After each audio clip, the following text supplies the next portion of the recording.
On May 11, 2024, Brother Theodore delivered a chilling, prescient message to the American people, a stark prophecy of impending global cataclysm. This ominous vision, titled Warning for America Global Judgements, remains profoundly impactful. The original video, linked below, serves as a stark reminder of the dire pronouncements made that day. Brother Theodore issued a stark warning that President Biden's negligence toward Israel's security risks mirroring those calamities in America. He painted a grim picture of potential domestic chaos, invoking the horrifying image of vehicular attacks targeting innocent crowds, a grim foreshadowing of the violence Israel endures. Let's examine his words from that fateful day and the devastating repercussions that ensued. He came out and he said he's going to stop supporting Israel with weapons that she needs to support herself. You saw what Iran did recently. You saw how many weapons were fired into Israel. And by God's grace and by a divine providence of a miracle, God was able to stop all those weapons. Now, the donkey comes out and he says he is going to stop giving Israel the weapons that she needs to defend herself. Of course, there's been a severe backlash. There's been a backlash. Everybody's disagreeing with this decision because it's a dangerous decision. America, our safety as a nation relies on our grafting and our connection with Israel. President Biden, because of this decision that you have made, because of the thing that you have said, because of you distancing yourself from Israel, because of you disconnecting yourself from the vine, this is what is about to happen to America.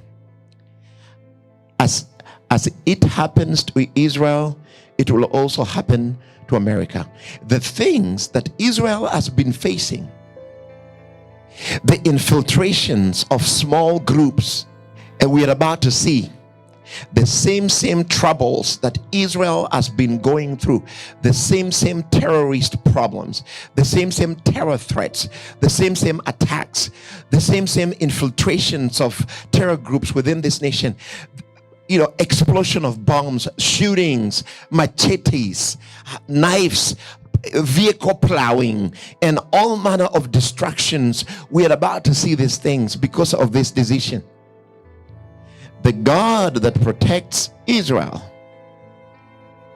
that God protects every other nation that supports Israel.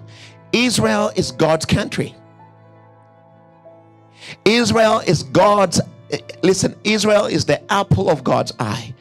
Israel is the apple of God's eye. You touch Israel, you touch God. You support Israel, you're supporting God indirectly.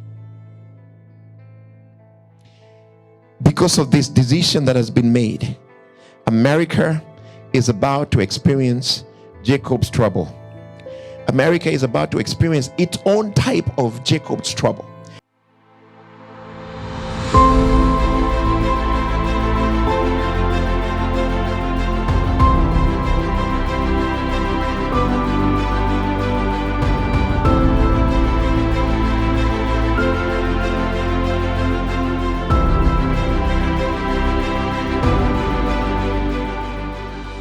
Breaking news out of the United States, where at least 10 people have been killed after a ute ploughed into a crowd at New Year's celebrations in New Orleans. As we go to air, the FBI is investigating if it is a possible act of terrorism. And a warning, the vision in this story is confronting. Because of the intentional mindset of this perpetrator who went around our barricades in order to conduct this, he was hell-bent on creating the carnage and the damage that he did. New Orleans police now say the suspect opened fire at officers just moments after he plowed his truck into a busy crowd on Bourbon Street. The suspect is now dead after that gunfight, but it's still unclear if the individual was killed by police or took their own life. Let's bring in Paul Morrow, Fox News contributor and retired NYPD inspector. Paul, thank you for joining us. I want to get your take on this. It comes as we're just getting small bits by bits. We're hoping to get more from the FBI and, of course, a press conference coming, Paul. But the local New Orleans police media is reporting that the city council president, Helena Moreno, says that this attacker was, quote, not a local and was dressed in full military gear. A connection to a foreign power.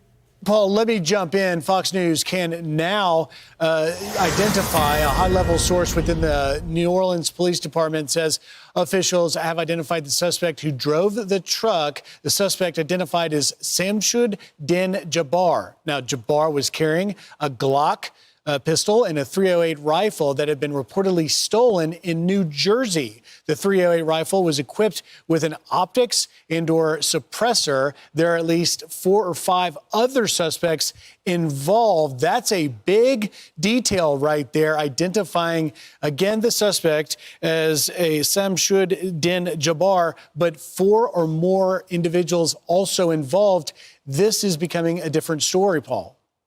Yeah, and that tracks with the information that I've been receiving as well, including the identity. I would caution relative to the other people involved. Let's see how they've confirmed that and where they're going with that. The indicia there may be a little bit soft, and as we've learned so many times in the past, a lot of the early reporting on an event tends to be undermined as things clarify. But certainly the identity does look to be accurate. Doesn't look like he's from the area, but what they're going to be looking for here, and my suspicion is there's likely a manifesto or something like that in the truck or in his home or online. Somehow or other, he's communicated something like that. Because again, going back to the event that happened here in New York, there was a manifesto in the truck. This looks so reminiscent of that. I wouldn't be surprised if when they dump his computer and do various other things, they're going to find out that he was looking at that event and maybe decided that he was going to try to copycat it, essentially, because it really, really does track to that. This is what is about to happen to America. As it happens to Israel, it will also happen to America. The things that Israel has been facing, the infiltrations of small groups, and we are about to see the same troubles that Israel has been going through, the same terrorist problems, the same terror threats, the same attacks, the same infiltrations of terror groups within this nation. You know, explosion of bombs, shootings, machetes, knives, vehicle plowing, and all manner of distractions. We are about to see these things because of this decision.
America, America, America. I have a prophetic word this morning for America. And when I'm talking about America, I'm talking about authorities that be